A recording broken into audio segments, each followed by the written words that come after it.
అదే ప్రపంచ అవయవ దాన దినోత్సవం ఆగస్టు 13 ఈ నెలలోనే వస్తుంది.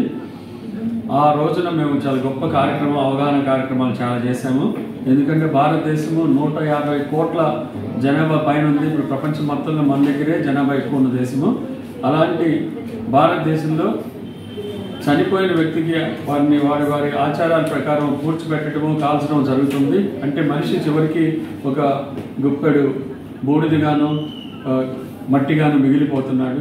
అలా కాకూడదని, ఎందుకంటే మీకు తెలుసు ఒక నది కూడా, ఒక జీవనది కూడా అది సముద్రంలో కలిస్తే అక్కడున్న జలచరాలకు ఉపయోగపడుతుంది. మళ్ళీ ఇంకొక రకంగా మారిపోయి సముద్రంలో మారి. అలాగే ఒక పాము చనిపోతే మనకు ఒక బెల్ట్గా మిగిలిపోతుంది. ఒక చెట్టు మీకు తెలుసు, చెట్టు వల్ల ఎన్ని ఉపయోగాలు. చెట్టు చనిపోయిన తర్వాత కూడా అసలు అంతెందుకు, మనిషి చనిపోతే ఆ కట్టెల పాడె మీద మోయడానికి కూడా ఆ కట్టెలే ఉపయోగపడతాయి. అంత గొప్పది ఆ చెట్టు కూడా. అట్లా చెట్టు మీకు తెలుసు ప్రాణవాయువు ఇస్తుంది. అలాంటిది ఇంత మేధాశక్తి ఉన్న మనిషి చనిపోయినప్పుడు ఒక గుప్పెడు మట్టిగానో బూడిదిగానో మిగలటం అనేది జరగకూడదు అనేది సైన్స్ చెప్తుంది. వాటి రోజున సైన్స్ ఎంత గొప్పగా డెవలప్ అయిందంటే, ఒక ఆర్గాను, ఒక మనిషి కిడ్నీ కానీ, లివర్ కానీ, హార్ట్ కానీ ఇంకొక మనిషికి చక్కగా పెట్టొచ్చు అని కనుక్కున్న తర్వాత అవయవ దానము ఉద్యమం మొదలైంది. ఆ ఉద్యమానికి రూపకర్త యాక్చువల్ చాలామంది ఉన్నారు. వాళ్ళు గూడూరు సీతారామరాజు గారు అని చెప్పి వారు organ donation and body donation అని చెప్పి పెద్ద ఇది పెట్టారు, ఆర్గనైజేషన్ పెట్టారు. దానికి నేను ఏపీ స్టేట్ ప్రెసిడెంట్గా ఉన్నాను.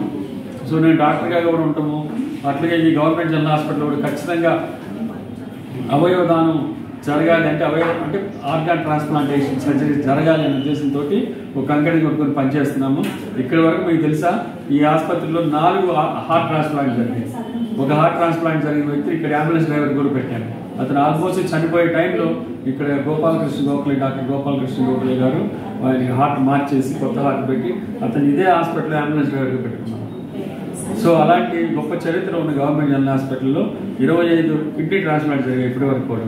ఇప్పుడు లివర్ ట్రాన్స్ప్లాంట్ నేను వచ్చిన తర్వాత జీవన్ దాన్, మనకి ఏపీ జీవన్ దాన్ ఉంది. జీవన్ దాన్ అంటే ఈ ఆర్గాన్ ట్రాన్స్ప్లాంటేషన్ గురించి స్టడీ చేసి దాన్ని సిస్టమేటిక్గా చేసి ఒక సంస్థ, గవర్నమెంట్ సంస్థ, ఏపీ గవర్నమెంట్ సంస్థ.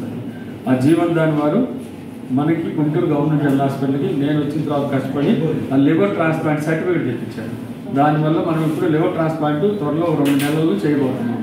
ఎందుకు చెప్తున్నానంటే, ఇట్లా ప్రతి ఆర్గాన్ కూడా మనిషి చనిపోయిన తర్వాత బతికున్న ఒక మనిషికి, అంటే వాళ్ళ రోజున మీకు తెలిస్తే ఆశ్చర్యపోతారు.